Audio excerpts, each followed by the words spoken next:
So hello to all of you. Prevention spending today to save tomorrow, broad issue that will take us the whole day. We're going to gather all the topics of SHAM, putting it into the purview of prevention, but we're going to go to the core of the matter on certain elements by taking your experiences, your proposals, your visions, your complementary visions, and we're going to tackle, since we have limited time, we're going to go straight to the topic, to the core matter of the matter.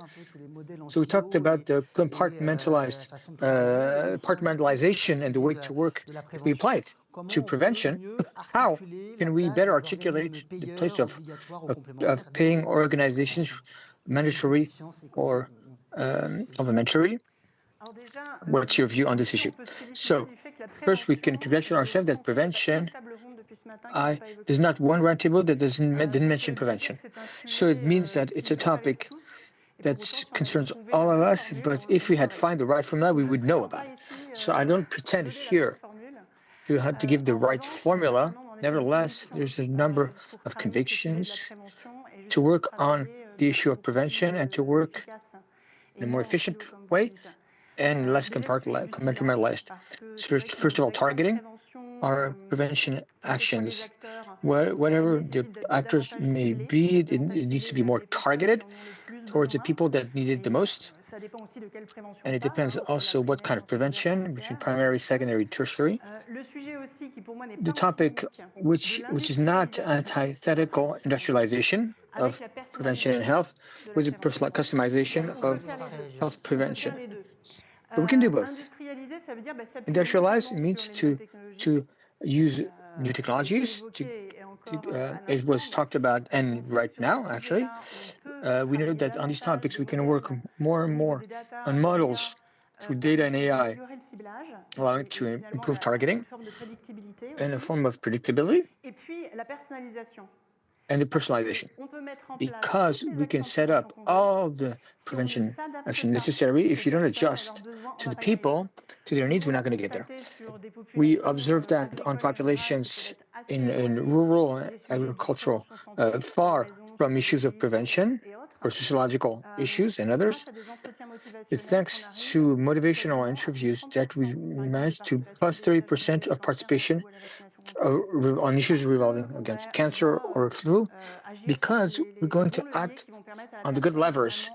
We're going to pull the right levers so that people can take back their health into their own hands and to go toward these prevention actions. So it's in the long haul. Industrialization. Cyrille, you want to react? I'm happy that because this morning to talk about this, because we could build, how could we build this health system since 1945? And now we have to industrialize prevention. I made a report regarding youth. I had listed 36,000 actions, but never assessed. They were never assessed. So we're going to look into assessment in the second half to dig deeper on this issue. In your recommendations, when we talk about industrialization or customization, personalization, the more it's personal, the more we invest on people individually, the more it costs economically. Of course, personalized prevention is important, but it's not just that. I think there's other different types of prevention.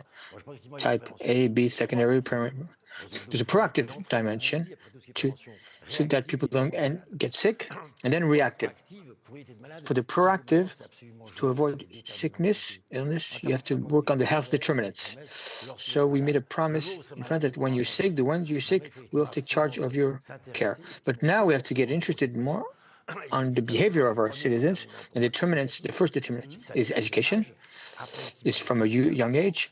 Then other determinants, which is food, physical activity, and commercial. But that's proactive. Proactive populational prevention, and then in the most. How do we manage? How do we get to a system that's efficient and efficient? We know these elements, but how do we get to this industrialization that's efficient and economically viable and sustainable? For me, we have to set a framework. As an MP with my colleagues, every year we vote a PLFSS, so budgetary measures, without determining what is the national health policy. So we have a national strategy for health. It's never examined. It's never looked into. We don't know where it is. It's never looked into in the parliament level. And I suggested that this national strategy of health would be examined every year by parliament. So there's political level, and thanks to this political level, we can define priorities. So there's 100 priorities in this strategic health plan.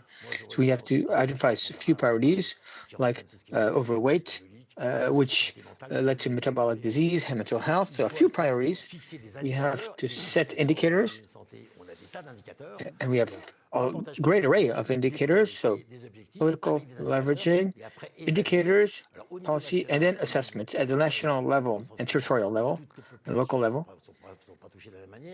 So not every population is affected in the same way, but we're fortunate because there's not much existing, contrary to care, where it's hard to reform care. Prevention, there's not much there. So there's a lot of money. We get back to it. There's a lot of things, but disorganized and scattered. So we have to structure it. We have to organize it. So we have these different initiatives and experiments. You also do some at the NSA. How can we have a more organized and efficient system? Again, we were looking into the economic aspect here. To the difficulty, prevention, health prevention. Someone that I know, who said it's not a doctor's issue. Maybe it's a little provocation here to say that here. And indeed, we have to educate about nutrition, about social, and social work, and at our scale for people who are in precarity. You cannot talk about health prevention if you don't talk about the whole social work. So we're on a global approach on health. We're on the global approach of health, a holistic approach, and it's true at the political level. I'm not going to contradict the MP here, but at our institution level, we're not equipped to have policies that are so transverse on this notion of health prevention. Yeah, there's a multiplication of actions on health prevention that produce results because we have a certain number of assessment, but we know that health prevention produces results. Each time I use this OECD metric that €1 invested in health, it's 6 times the gain for society as a whole. So if we manage to have a policy, health prevention policy that transcends silos, skills, will get fully to give the full measure of these actions. If you had a magic wand, what will be your recommendation to get there? If you were in a position of responsibility, we'd have to go beyond the realm of health. And I spoke with Daniel Buzyn yesterday evening. I don't know what shape it should take, but nevertheless, we're on something that's much more transverse. We saw it also on a certain number of issues, and that will be the topic of the Rhine table about the loss of autonomy. Just touching on the issue, do you have housing issues? So really, we have to manage, and I don't have any injunction or command or magic wand. It's goodwill. I have goodwill and conviction on the fact that we need a health prevention that's pluridisciplinary. It's targeted toward the people that need it the most, industrialized, to rely on tools that we have today, and personalized for those who need it the most. It's not necessarily more expensive, and it will produce results. We have results. We have experiments that allow to show that. So with the first session we had with Monsieur to assess health policy or a prevent system, one health that takes into account education, nutrition, health. If we hang on to the current program, the ongoing program, how the assessment is taken into account in those mechanisms of prevention, and those that you set up actually. So there's a lot of assessment work that's very focused. And what I don't know is oncology, where we developed a certain number of things. So organized screening that are well assessed, and we know the impact. But prevention of cancer, it cannot be just organized screening to which people don't really participate in. We have to go beyond. And so the stakes to me are extremely broad, and I agree with my colleague. I don't put the same words on the same things. Our medicine globally is very therapeutic. We have to come out of this therapeutic medicine, but it's anchored in people's, it's well entrenched in people's minds that it's doctors, and so nevertheless, in spite of the investment, many people, European countries, people target chronic disease. And for cancer, if you look at figures, cancer today is the first spending for chronic disease. And so I work on breast cancer. It's 4.5 billion euros every year for breast cancer. So 61,000 women every year. It's incredible. And so on that, that's just health insurance, the public health insurance. So we have social laws go beyond that. So with prevention, so to limit the potential 30% that is avoidable, with more prevention, better targeted, we have the ability to, a huge ability to, for improvement, huge margin for improvement. So the cost in cancer are very dependent on the stage of the diagnosis. When, if you diminish that by 25%, you're going to make huge savings. So there's a financial model that's not exploited or that we can work at. Today, how can we do that? We're at a crossroads in terms of specialty. We have investments, technological investments, AI biomarkers to identify risk situations, to have something more personalized. We have potentially investment in pharma, so a GLPA that arrive that reduce the risk for many diseases. Interesting as a model. It remains therapeutical, but it can be prevention too. So to me, there's an investment to make in medication, in drugs. Unfortunately, French people have trouble changing their lifestyle. It's much easier for them to accept a therapeutical model. So short-term medication could reverse certain situations in oncology is very valid. And also, to me, there's a big issue, a big problem. The professionals, who does the prevention? So there's public health. Who does that? In practice, there's no real health professionals for prevention. It should be the generalists, practitioners. They don't have, not all of them have general knowledge. So one measure would be to have professionals for prevention, not necessarily doctors. It can be healthcare workers. It's so people well trained, that would be essential, and not Amazon. And the other aspect that you mentioned is the paramount element. What the state should do, and the personalized thing that we absolutely have to grow. You want to react, as you said, indeed. Prevention is everyone's business. And it's this collective element, whether it's inter-ministries or different players. I saw an initiative during the parliamentary days to create a coalition of the different players around prevention. So there's a certain number of people, whether it's international institution and local, whether it's funders, whether it's health, complementary health insurance or mandatory health insurance, CCMSA, so medical body, or beyond, as you said, prevention. I say that prevention, what we need is, everyone has a role, it's collective, but we need to coordinate the whole on set on priorities and actions that are proven. How do we coordinate? Because we go back to the observation. Concretely, how do we go beyond obstacles, personal blockages, and necessary to get to something efficient? Concretely, I think the state has to do the framework and set the priorities and the actions that need to be carried out, and then it should be declined on every territory, whether it's department regions or so local authorities have a role to play on health plans, and so it's really the whole. And even into local policies. One of the measures that worked the best in terms of prevention is the plan VILOV. Every year, January 1st, we always have New Year, new good intentions.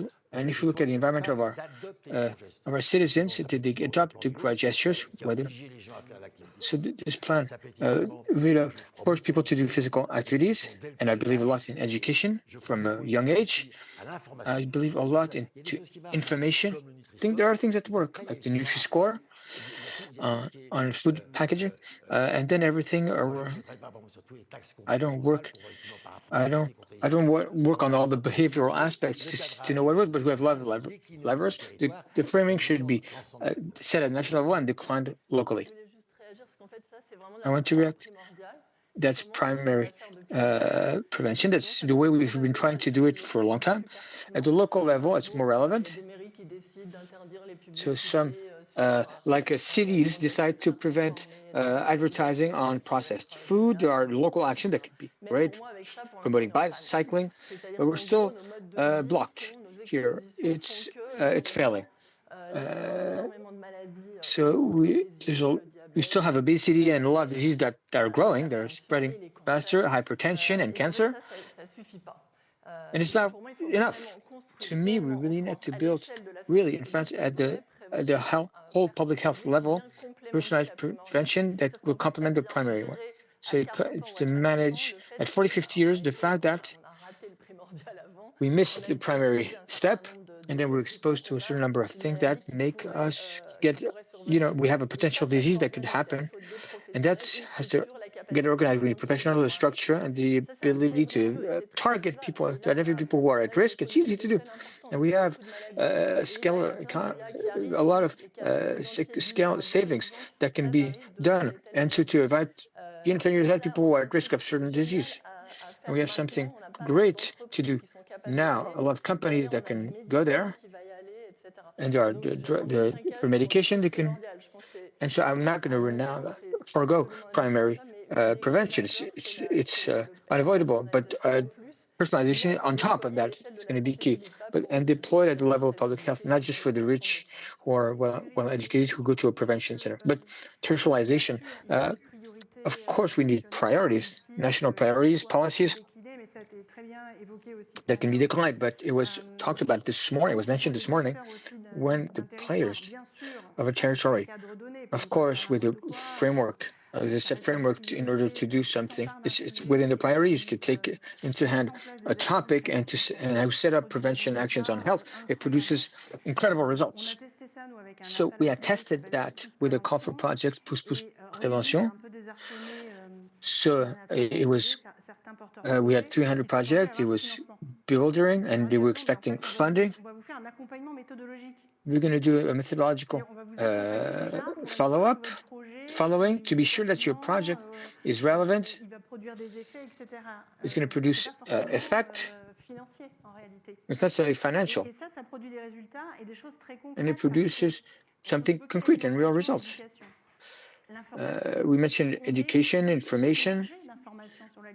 We are submerged with information on health, and to realize that young mothers, to feed their kids, they have so much contradictory injunctions. They don't know what to do, what's right, what's wrong. Of course, with professionals, we get to make people better aware of certain things and to have practices evolve. And so that is time it's longer. It doesn't have immediate effect. It's really investing on the long term, on the after tomorrow. And so, and to see how these different layers of economic vision with the different timings and the different timeline between the timing of the budgets and health budgets. And so this mantra of spending today to save tomorrow, we have to look savings. And when we have to look savings now, today, what we need is to do is something that's crazy. Every time we talk about prevention, many people believe that the investment is long-term. It's not true. There are measures which have effects in 2-3 years. So people say, no, prevention, we'll look into that in 30 years. And we copied with Jérôme Gage. We did a tax on sugar, inspired from what's happening in the UK, the tax on sugar, and added sugar in drinks and sodas and food, it has 2-3 years effect. So we shouldn't believe that it's necessarily long term. That's why I believe, so to answer to the question on the personalized element, not everyone eats 5 fruits and vegetables per day. So we have to look at people who are far from this information. That's why we have, and so data is not used enough, and we have to go look for people who don't go to the dentist, who don't go to the doctor. And these data we have to use this data to go find people where they are and have policies. I see. Every time we add a layer, the policies that we carry out are never assessed. And from the start, we need indicators and to control them, to follow them, with several levels of timelines, several temporalities. When we talk about working in silos, different organizations and workers, there's one we should ask. It's written on Babette. I represent patients here in the actions that I carry out, and users, and in the organization of this prevention. And so for the prevention tomorrow, how do you do it? So we're going to be on coaching through motivational interviews, so that people can take their health into their own hands, and difficulties, and in terms of prevention of mental health. And so we've been working long-term for people in rural areas. One of the difficulties we're going to be confronted to, the continuity of care. We do a screening. We're going to identify people who need care, so to further difficulties and difficulty of access to health. And I have to tell you, we have a great prevention program on agricultural well-being, and we realize that of the great difficulties to have access to care, psychiatry care in rural areas, beyond to lift the taboos. And again, to carry prevention, yes, but we need to plan the whole supply chain. We have to be have the ability later on welcome in the end people that we have screened, welcomed. I turn to Suzette. If you identify in advance upstream, then you have to accompany them.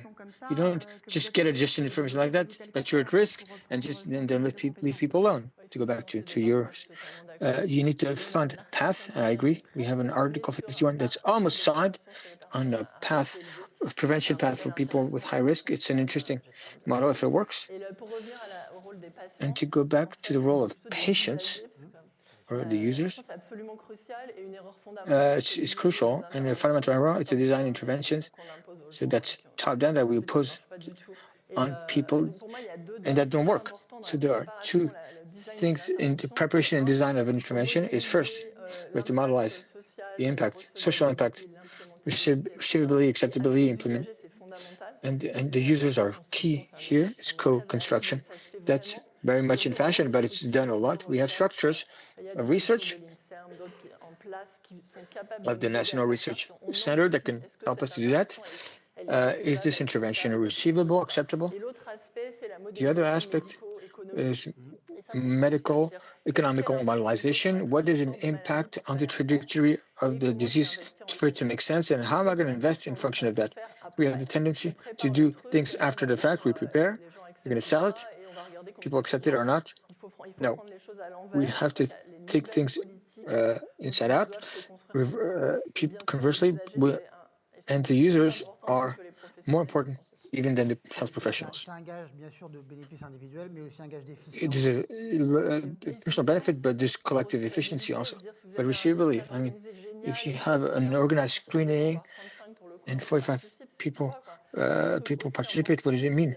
Something so important like on colon cancer that saves lives. The fact that it's created by people You can modify the societal model of prevention. There's two shortcomings.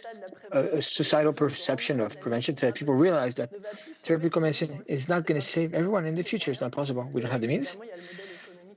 And there's the economic model that goes along with it. And prevention, it doesn't bring money to anyone, but we need prevention to bring money for people tomorrow.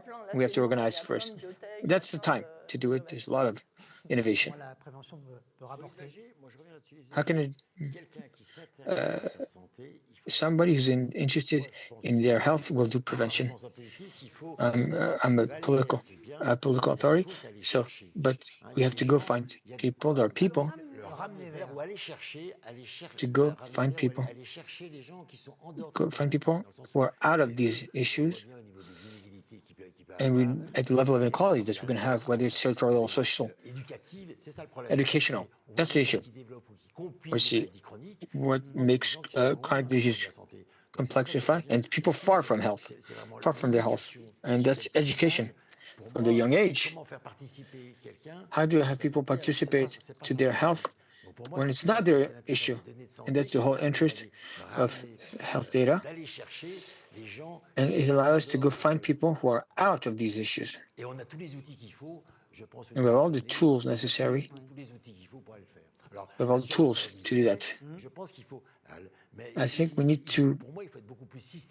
should be much more systematic as it is done so far. I completely agree. I don't know if you've seen the report from the High Committee for Health. Ida Conbo led the thing, and it's very interesting at the political level. I think what they suggest, health in all the policies, which is something very transforming, not just promotion of health, but each time we build something, we design something, how we think about the environment. It's not easy. I don't know if you think about it, but it seems an interesting. It's obvious. So whether it's national or local policies, for that, after that,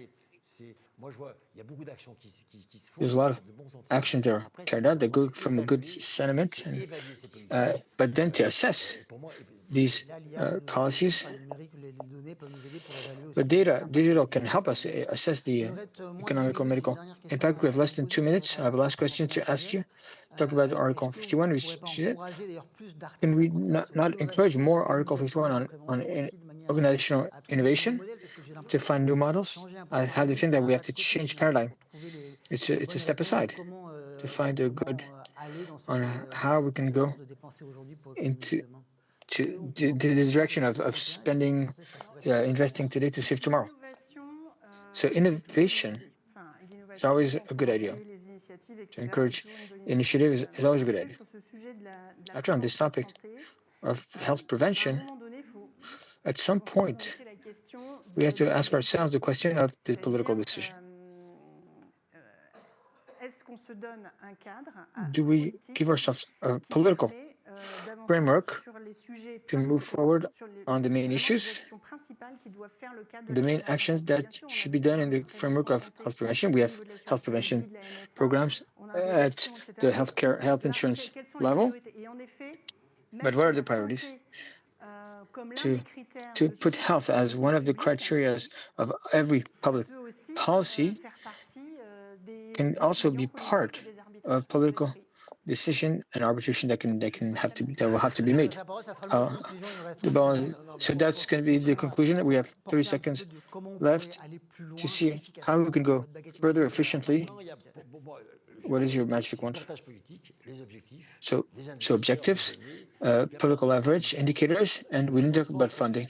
I think the funding are numerous.